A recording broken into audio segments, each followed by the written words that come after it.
Part 1. The Quite Millionaire. There's a man who parks his 2008 Toyota Camry in the same spot every morning at a mid-sized tech company outside Columbus, Ohio. The paint has a few swirl marks. There's a small dent above the rear wheel. One of the hubcaps was replaced with a slightly different shade of gray, and nobody bothered to fix it. He doesn't think about it most of the time. His coworkers notice.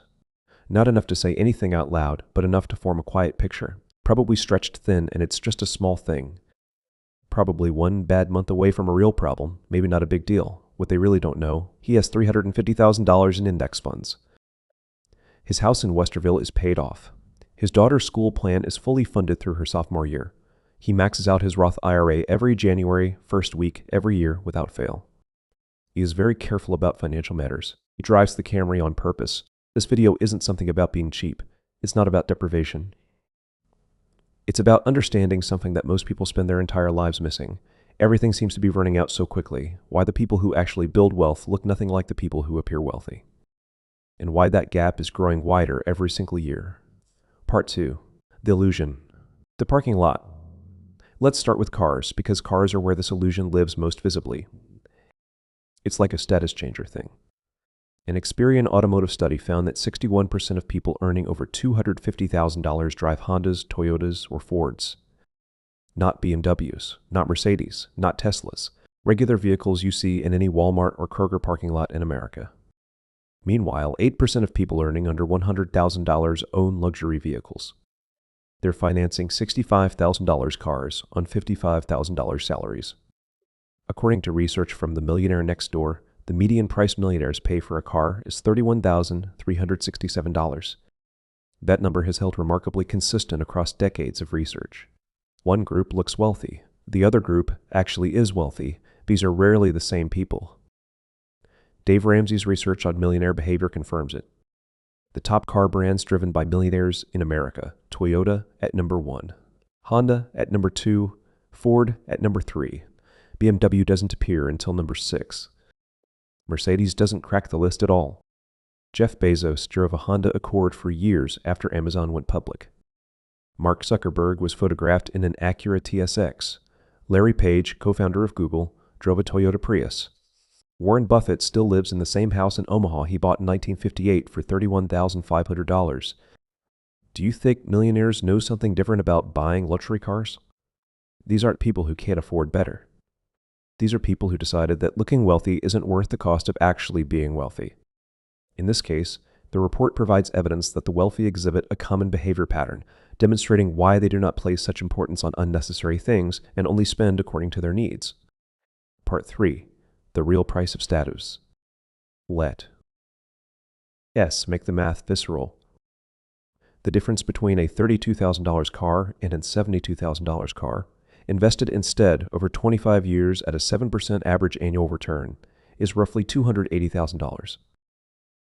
Oh God, that's not the sticker price difference.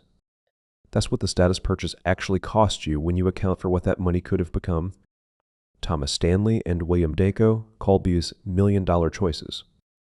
Decisions that look small in the moment, but had they been made differently, would have produced over $1 million in net worth over a lifetime.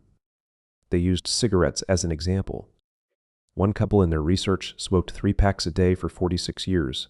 The cumulative cost of those cigarettes exceeded the value of their home by $33,000. Had they invested that money instead, the portfolio would have exceeded $2 billion. Status purchases work exactly the same way. The leased BMW, the designer wardrobe refreshed every season. The kitchen renovation done to impress guests rather than improve daily life. Every one of them has an opportunity cost measured not in dollars, but in decades of compound growth. It's nothing more than increasing your expenses. Our guy with the Camry understands this. That's not a car. That's a decision to let $280,000 grow quietly in the background of his life while everyone else assumes he's struggling. Part 4. The Research that shattered every assumption. B. Role. Suburban neighborhood, middle-class homes, a mailman on his route. 45 seconds. Thomas Stanley and William Dayco spent decades studying millionaires across America. Their book, The Millionaire Next Door, published in 1996, changed how researchers think about wealth. Their findings were not what anyone expected. More than 80% of millionaires in America are first-generation affluent. They didn't inherit their money. They built it from scratch, usually through ordinary careers. Contractors, small business owners, engineers, teachers who invested consistently for 40 years. More than half have lived in the same house for over 20 years.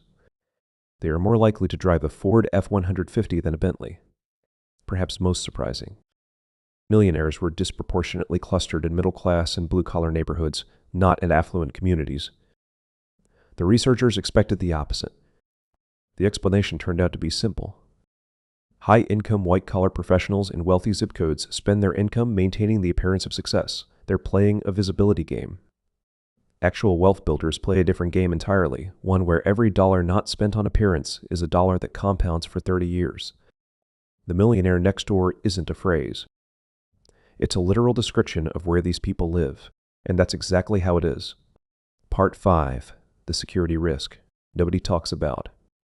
There's a dimension to visible wealth that almost nobody discusses, and it has nothing to do with investing. According to Javelin Research, cybercriminals stole the identities of 64% of the general public in a recent study period. For high net worth individuals with assets of $1 million or more, that number jumps to 81%. A joint study by Experian and the Department of Justice found that affluent Americans are 43% more likely to experience identity theft compared to the general population. Security experts called these whaling attacks. Unlike mass phishing scams set to millions of people, whaling operations are meticulously crafted. Attackers assemble profiles from social media, data breaches, and open-source intelligence. Then they impersonate a trusted financial advisor, a private banker, or even a family member to extract wire transfer authorization or sensitive account information. The Federal Trade Commission reported that Americans lost $10.3 billion to fraud in 2023. Investment fraud alone accounted for $4.6 billion of those losses, with sophisticated schemes specifically targeting visible affluence. The man in the Camry doesn't broadcast what he has. That invisibility is a security layer that no firewall can replicate. Part 6. Social Dynamics in the Invisible Tax. Visible wealth changes every social interaction you have, and not in the ways you'd hope. Drive the luxury SUV to work, and your colleagues assume you'll pick up the tab at happy hour. Move into the expensive neighborhood, and suddenly your baseline social spending inflates. The restaurants people suggest, the vacations people propose, the schools people assume your kids attend. This is what researchers call the reference group effect. Your spending adjusts to match the expectations of your perceived peer group, and if your peer group is defined by visible wealth signals, those expectations compound year after year. The research on social comparison shows that status is purely relational. It only exists relative to others. In high inequality environments, which describes most major American metro areas today, status signaling becomes more aggressive because the distance between tiers keeps widening. The person driving the 10-year-old Camry in a Columbus suburb maintains something money genuinely can't buy, normal social expectations. Nobody assumes they'll cover the bill. Nobody resents them for having more. Nobody calibrates their friendship around perceived financial disparity. Their relationships are built on who they are, not what they appear to have. Part 7. The Negotiating Advantage. Here's something nobody tells you about money. How you appear determines what you pay.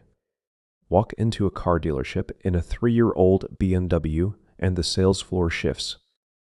The finance manager has already revised his anchor number upward before you sit down.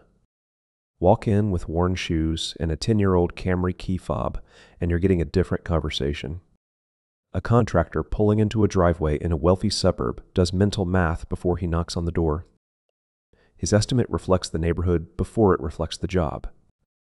Warren Buffett has noted this dynamic directly.